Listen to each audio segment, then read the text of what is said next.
오늘은 야고보서 2장 14절부터 26절에 있는 말씀 살펴보도록 하겠습니다.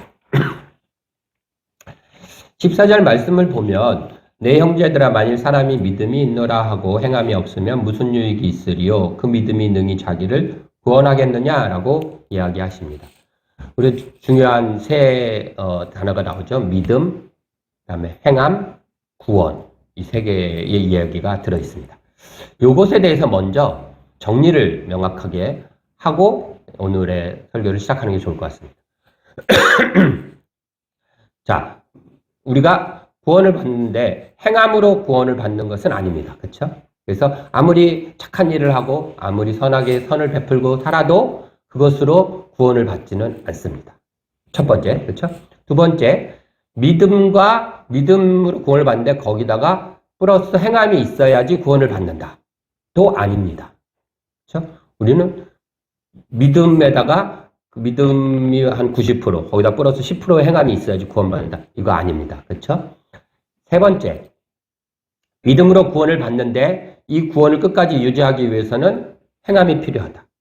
또 아닙니다. 우리의 구원은 오롯이 무엇이요? 오직 믿음으로만 됩니다.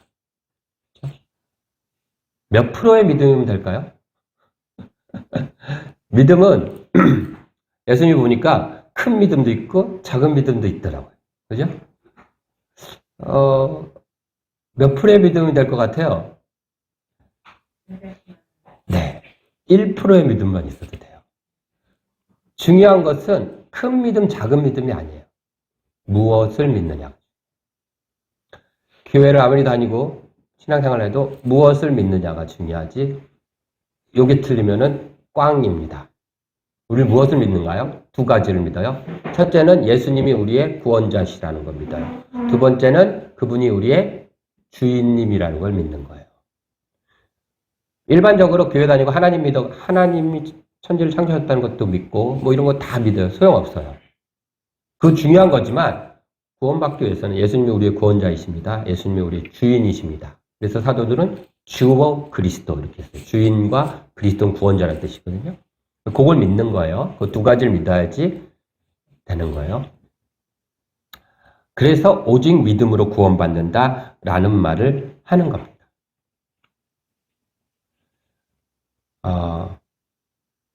야고보도 이걸 알고 있었어요.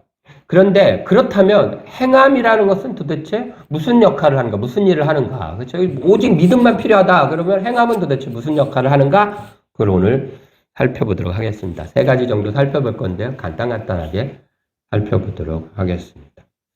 15절과 16절을 보면 야고보도 조금 전에 우리가 말했듯 오직 믿음으로만 구원받는다라는 사실을 우리보다 더 잘 알고 있었죠. 그런 야고보가 이제 행함에 대해서 이렇게 얘기하는 거예요. 15절에 만일 형제나 자매가 헐벗고 일용할 양식이 없는데 너희 중에 누구든지 그에게 평안히 가라, 덥게 하라, 배부르게 하라 하며 그 몸에 쓸 것을 주지 아니하며 무슨 유익이 있으리요. 행함이 없는 믿음은 유익이 없다 이렇게 얘기하는 거예요. 그렇죠? 그럼 행함은 유익을 주는 거예요. 행함이 있는 믿음은 유익이 있다 이 얘기잖아요. 그렇죠? 행함이 없어. 그러니까 배고픈 사람, 머리 아픈 사람이 왔어요. 여기서 다리를 다쳤어요. 그래가지고 막 어쩔줄 올라가 있는데 병원 가면 돼. 병원 빨리 가. 이렇게 하면 아무 유익이 없는 거예요. 얼른 데리고 가든지 택시를 잡아주든지 이렇게 해야 되잖아요. 그래야 유익이 있는 거지. 아무리 말로만 하면 아무 유익이 없는 거죠. 제가 혈압이 좀 높아요. 그래서 운동을 하면 혈압이 떨어지더라고요. 그럼 운동을 하면 제가 건강해진다라는 거 우리 모두 다 알고 믿고 있죠. 그런데 그거 믿는다고 몸이 건강해지지 않아요. 어떻게 해야지 건강해져요? 운동을 해야지 건강해져요. 운동을 해야지 유익이 생기는 거예요. 백날 믿고만 있는다 그래도 유익이 안 생기는 거예요. 그렇죠? 우리는 어떤 유익을 바라고선 행동을 하지 않아요. 우리 하나님의 은혜에 감사해서 행해요. 우리의 행함은 유익을 바라고 하는 건 아니에요. 그런데 그렇다고 해서 우리의 믿음이 유익이 없다라는 말은 아니에요. 우리가 어떤 유익을 바라고서 어떤 행함을 하진 않지만 우리가 가지고 있는 이 믿음은 반드시 유익이 있어요. 왜요? 살아있는 믿음이기 때문에 그래요. 생명의 믿음이고 살아있는 믿음이기 때문에 유익이 없을 수가 없어요. 나와 내 주변에 반드시 유익이 있어야 돼요. 아무 유익이 없는 믿음이라는 것은 어쩌면 그것은 살아있지 않은 죽은 믿음일 수 있다라는 거죠. 지금 야고보도 그 얘기하는 거예요. 죽은 믿음이다라고 얘기하는 거예요. 유익을 위해서 어떤 일을 하진 않지만 우리가 가지고 있는 이 믿음이 정말 생명이고 살아있는 거면 반드시 변화와 유익이 있어야 되는 거죠. 근데 어떤 게요? 행함이 그 일을 한다는 거예요. 그래서 행함이 있는 믿음은 유익이 있다라는 거죠. 우리가 아무리 기도하면 하나님께서 응답하시고 기도하면 하나님의 역사가 나타나서 병이 치유될 거야 라고 아무리 믿어도 기도 안 하면 아무 역사가 없어요. 기도를 해야죠. 성경 읽으면 좋아요. 말씀 듣고 아멘하고 예배 열심히 드리고 아멘 해도 그 말씀대로 행함이 없으면 꽝이라는 거죠. 아무 유익이 없어요.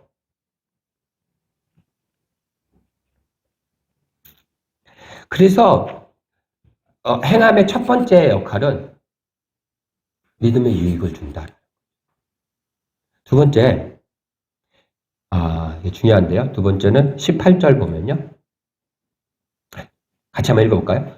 어떤 사람은 말하기를 너는 믿음이 있고 나는 행함이 있으니 행함이 없는 내 믿음을 내게 보이라. 나는 행함으로 내 믿음을 내게 보이리라.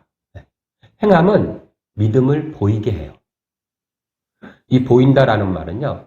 나타내다, 알려주다, 증명하다 뭐 이런 뜻들이 있어요. 보여주다 이런 의미를 갖고 있어요.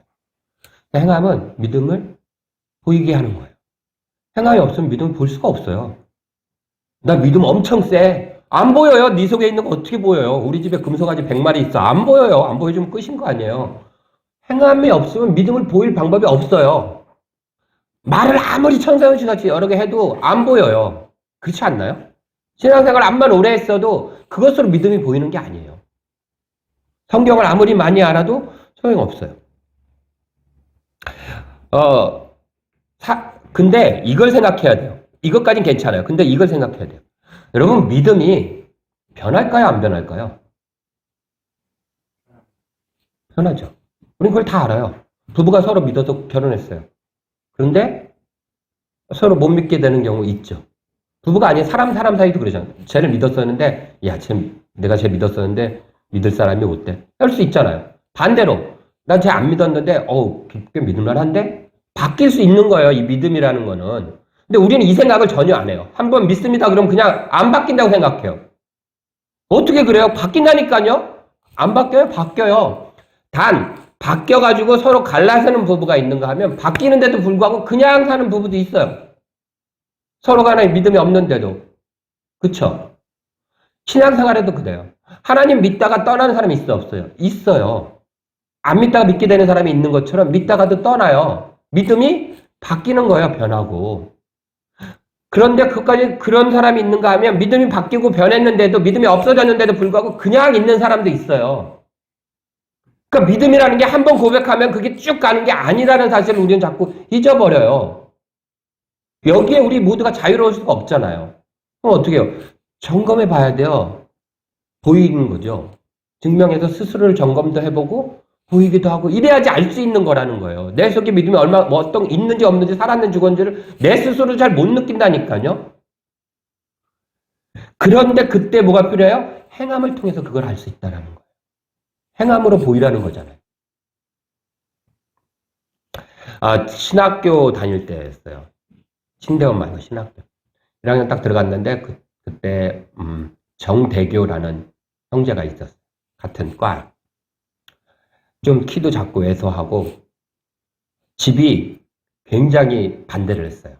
예수 믿는 거를. 그래서 이 친구가 집을 나와서 주유소에서 아르바이트를 하면서 혼자 이렇게 사는 거예요. 그러면서 신학을 하는 거예요.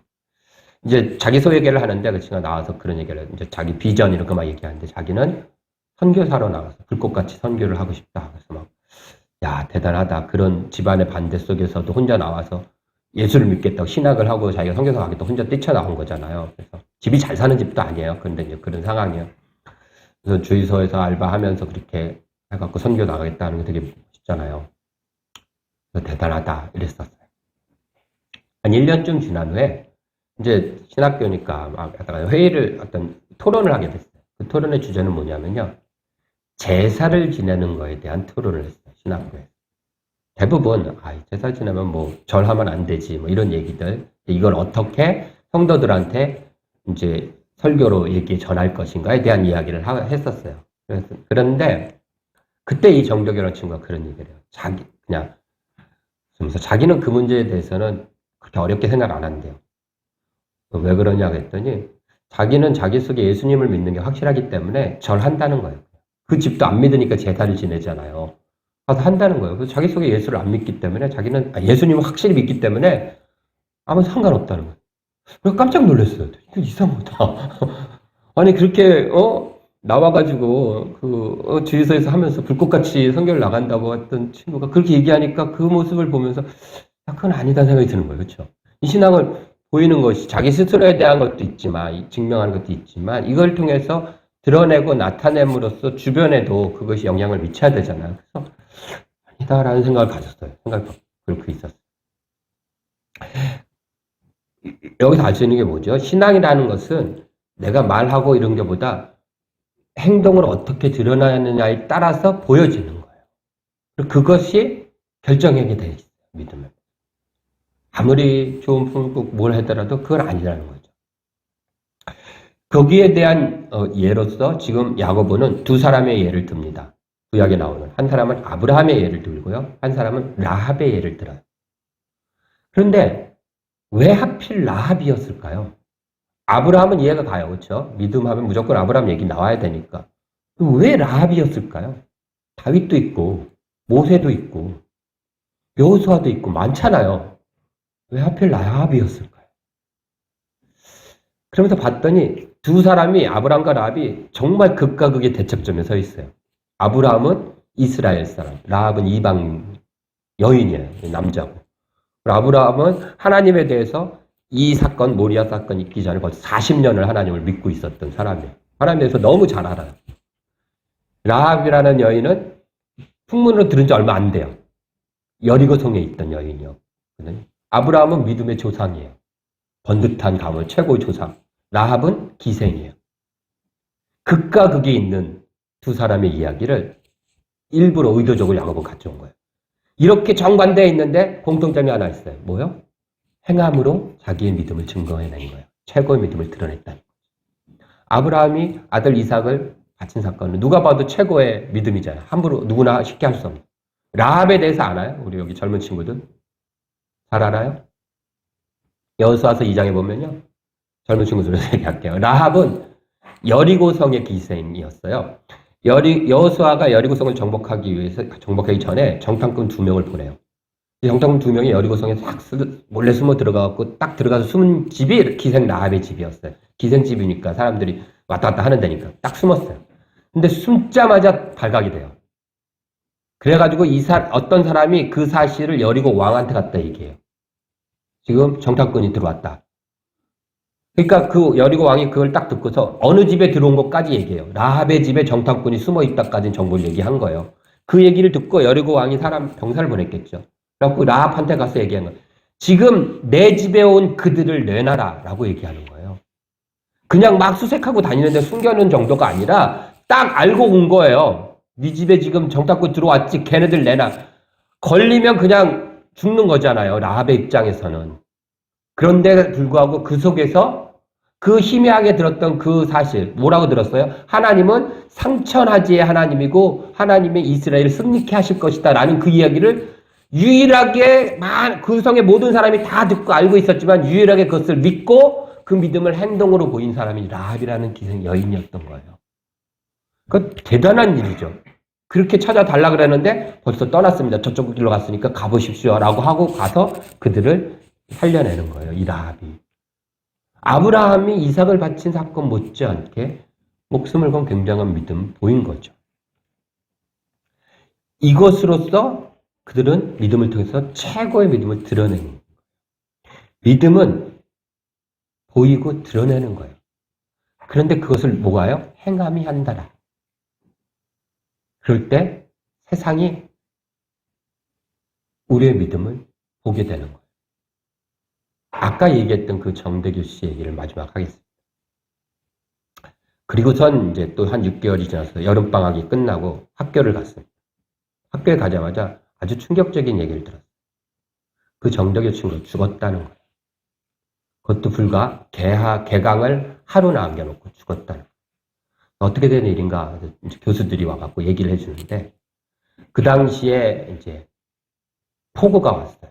1998년도에 중랑천이 넘쳤어요. 거기 살았거든요. 중랑천이 넘쳐가지고 막 물이 흘러가는데 어린아이를 구하려고 뛰어들어갔다가 둘 다 죽었어요. 신문에 요만큼 사진하고 나왔어요. 그러니까 그 사진을 보고 교수들도 이제 그 사건을 알게 돼서 학교에서 얘기를 해줬어요. 그 얘기를 듣는 순간 우리 모두가 또 좀 이상하다 생각했던 그의 믿음이 이렇게 드러남으로 인해서 또 다른 모습으로 보여요. 그렇다고 뭐 제사를 이렇게 했던 게 잘했다는 게 아니에요. 그렇게 드러내지 않을 때는 아무런 믿음의 모습들이 영향력이 아무런 끼치지 않았지만 그가 생명을 내걸고 그의 믿음을 행함으로 보여냈을 때에는 수많은 사람들이 그것을 통해서 지금 25년이 지난 지금도 제가 기억하면서 여러분과 얘기를 나눌 정도로 많은 감동과 은혜들을 끼친 거예요. 그래서 학교 전체에서 그거를 얘기를 듣고 최부 시간에 얘기 강거를 듣고 다 헌금을 모아서 제가 이제 과대표였으니까 갔어요. 이분들은 부모들을 만났어요. 심하게 핍박을 했으니까 나왔다고 해서 좀 긴장을 하고 갔는데 오늘 보더니 막 울면서 손을 잡고서 너무 감사하다고 너무 고맙다고 그래서 이제 교수님들하고 같이 갔는데 교수님도 계시고 용기 좀 나서 우리 대교 형제가 믿었던 하나님 그 교회도 한 번은 나와보시라고 얘기를 했어요. 알겠다고. 나간지 안 나면 몰라요. 고맙습니다. 고맙습니다. 그래서 전달하고 왔습니다. 이것이 우리가 행함을 통해서 우리의 믿음을 보였을 때 나타나는 거죠. 그렇죠? 소금이 맛을 잃으면 짓밟히는 거잖아요. 빛은 너희는 세상의 빛인데 빛은 어떻게 해요? 등경 위에 둬서 비치게 해야 되는 거죠. 비치게 하고 드러나게 하고 보이는 것을 어떻게 해요? 행함을 통해서 드러난다는 거예요. 그래서 지금 야고보가 행함으로 내 믿음을 보이겠다. 너는 뭘 볼 거냐 얘기를 하는 거예요. 그게 안 되면 문제가 있는 거예요. 행함의 두 번째. 첫 번째는 뭐라고요? 첫 번째는 행함을 통해서 유익이 있다. 그렇죠? 유익이 있어요. 행함이 있는 믿음. 두 번째는 드러내고 보이는 거예요. 믿음이. 마지막 하나만 더 봅니다. 마지막 절 한번 읽어볼까요? 26절. 같이 읽습니다. 시작. 영혼 없는 몸이 죽은 것 같이 행함이 없는 믿음은 죽은 것이니라. 아멘. 요 말 좀 이상하지 않나요? 여러분들은 그냥 읽어보면 자연스러운가요? 영혼 없는 몸이 죽은 것 같이 행함이 없는 믿음은 죽은 것이니라. 제 생각에 이게 맞을 것 같아요. 영혼 없는 몸은 이렇게 했으니까 믿음 없는 행함은 죽은 것이다. 이러면 맞을 것 같지 않아요? 아까 얘기했던 몸이 없는 영혼이 죽은 것 같이 행함이 없는 믿음은 죽은 것이다. 그럼 자연스러울 것 같아요. 눈치채서 좀 이상하다는 느낌이 오십니까? 그렇지 않나요? 몸은 행함하고 좀 가깝잖아요. 그리고 영혼은 믿음하고 가깝지 않나요? 이렇게 그러면 이렇게 하는 거예요. 몸이 없는 영혼이 죽은 것처럼 몸이 없으면 영혼이 죽은 것처럼 행함이 없는 믿음은 죽은 거다. 이러면 자연스러워요. 그런데 그렇게 안 쓰고 반대로 썼어요. 영혼이 없는 몸이 죽은 것처럼 이랬으면 믿음 없는 행함이 이렇게 나가야 될 것 같은데 행함이 없는 믿음은 그러니까 좀 이상해졌다라는 얘기예요. 이제 눈치채셨나요? 이상했어요. 뭐 강조하기 위해서 그랬다 막 이렇게 그 주석가들도 막 얘기를 하는데 아주 이상하다 아쉽다. 그런데 제 생각엔 그래요. 이건 좀 번역의 아쉬움인 것 같아요. 왜냐하면 이 영혼이라는 단어가요. 어떤 뜻을 갖고 있냐면 이런 단어예요. 그냥 숨쉬다, 호흡하다, 숨결 이런 뜻이에요. 그럼 그냥 그대로 번역하는 게 더 좋을 것 같아요. 호흡이 없는 몸이 죽은 것처럼 행함이 없는 믿음은 죽은 것이다. 이게 훨씬 더 자연스러웠을 것 같아요. 제 생각에. 그래서 행함의 세 번째 하는 일은 뭐냐면 우리 믿음의 호흡이다라는 거예요. 여러분들 믿음 생활하고 있어도 답답하고 숨 막히고 할 때 있죠. 호흡이 막힌 거예요. 근데 행함이 우리 믿음의 호흡이래요. 그래서 숨 쉬게 하고요. 다시 뛰게 만든다라는. 제가 앞에 얘기했습니다. 1%의 믿음만 있어도, 우리 이건사님 얘기하는 거, 겨자씨만한 믿음만 있어도 우리 구원 받아요. 하지만 그 믿음이 숨 쉬게 하고 팔딱팔딱 뛰게 하고, 그 믿음 생활을 통해서 그 믿음이 우리에게, 우리의 삶과 우리 주변에 유익을 주고, 그렇죠? 우리의 믿음이 드러남으로 인해서 예수 그리스도가 드러나고 세상을 빛과 소금으로 나타내는 역할들, 그 믿음을 숨 쉬고 살아가게 하는 것들, 이것이 다 뭐예요? 행함으로 할 수 있는 거예요. 그래서 그 행함이 없으면 호흡이 끊기는 거잖아요. 죽은 것이다라고 얘기하는 야고보의 얘기가 그래서 나오는 거다. 정리합니다. 행함은 우리에게 세 가지 오늘 유익을 살펴봤습니다. 세 가지 하는 일을 살펴봤습니다. 첫째는 유익을 줍니다. 마음으로 암만 믿어도 행함이 없으면 아무런 유익이 없어요. 암만 운동이 좋은 거라 생각해도 운동하지 않으면 내 몸에 건강해지지 않아요. 그렇죠? 두 번째, 행함은 우리의 믿음을 드러내게 하고 보이는 것이, 증명하고 나타내고 그것을 전파하는 역할을 하는 게 행함이에요. 내가 속으로 나만 아무리 믿고 있어도 전파되지 않습니다. 그냥 속으로 믿고 믿는지 안 믿는지 내 행동으로 하나도 안 나타나요. 그럼 그 사람이 예수를 믿는지 안 믿는지 어떻게 알아요? 그 사람 믿는지 안 믿는지도 모르는데 그 믿음이 어떻게 전파가 됩니까? 될 수가 없는 거예요. 마지막, 행함은 우리 믿음의 호흡이다. 믿음 생활에 답답하다 그러면 행함이다. 그 부분에서 해결책을 찾아내는 거예요. 목숨 걸고 행하는 거예요. 하나님께서 우리 삶을 책임져 주신다. 라합처럼 내가 비록 이렇게 하지만 내 삶은 죽지 않고 나는 하나님으로 인해서 구원받고 살아날 것이다 라는 믿음이 있다면, 그만큼 하나님을 믿는다면 행동으로 보이라는 거예요. 당장 위태로워 보이고 당장은 정말 죽을 것 같은 상황이 되더라도 글로 들어가는 거예요. 사자굴 불구덩으로 왜 들어가요? 믿음을 믿기 때문에 그것을 행함으로 들어가는 거잖아요. 그럴 때 그 믿음대로 하나님께서 그들을 살려내시는 거예요. 그 행함이 없으면 하나님이 살려내시는 역사는 결코 나타나지 않는다라는 거예요. 행함이 없는 믿음은 그래서 죽은 것이고, 행함이 있는 믿음으로 살아가는 저 여러분들이 되기를 간절히 바랍니다. 기도하겠습니다.